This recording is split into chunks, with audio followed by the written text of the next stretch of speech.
సిద్దిపేట జిల్లా కోహెడ మండలం కూరెళ్ల తంగళపల్లి గుండారెడ్డిపల్లి బస్వాపూర్ గ్రామాల శివారులో వెలిసిన ప్రతాపరుద్ర సింగరాయ లక్ష్మీ నరసింహస్వామి జాతర భక్తులతో కిటకిటలాడింది. ప్రతి ఏడాది పుష్యజాహర అమావాస్య రోజు సూర్యోదయం నుండి సూర్యాస్తమయం వరకు జరుగుతుంది. స్వామిని దర్శించుకునేందుకు దూర ప్రాంతాల నుంచి లక్షల సంఖ్యలో భక్తులు వస్తారు. ఈ జాతర ప్రాంతంలో తూర్పు మంచి పడవర వరకు మోయాతు వాగు ప్రవహిస్తుంది.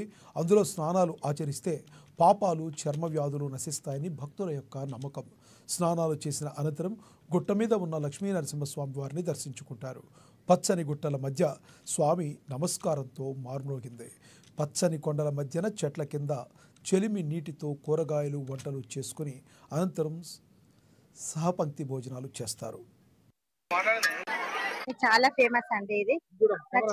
చిన్నప్పటి నుండి వస్తున్నా ఇప్పటి వరకు నాకు 48 ఇయర్స్. అప్పటి నుండి అమ్మ వాళ్ళు ఎప్పుడైతే పుట్టి వెంట్రుకలు తీసిండ్రో అప్పటి నుండి ప్రతి సంవత్సరం నన్ను తీసుకొచ్చే వాళ్ళు. ఇప్పుడు మ్యారేజ్ అయింది, కరీంనగర్ నుండి వస్తున్నా. అనుకునే అన్ని అయినాయి, మా పిల్లలు సెటిల్ అయినరు, ఇల్లు అన్ని అయిపోయినాయి. చాలా ఫేమస్ అండి. ఇక్కడికి వచ్చిన వాళ్ళ కోరికలన్నీ తీరుతాయి. ఒక మాఘశుద్ధ అమావాస్య రోజే ఈ జాతర జరుగుతుంది.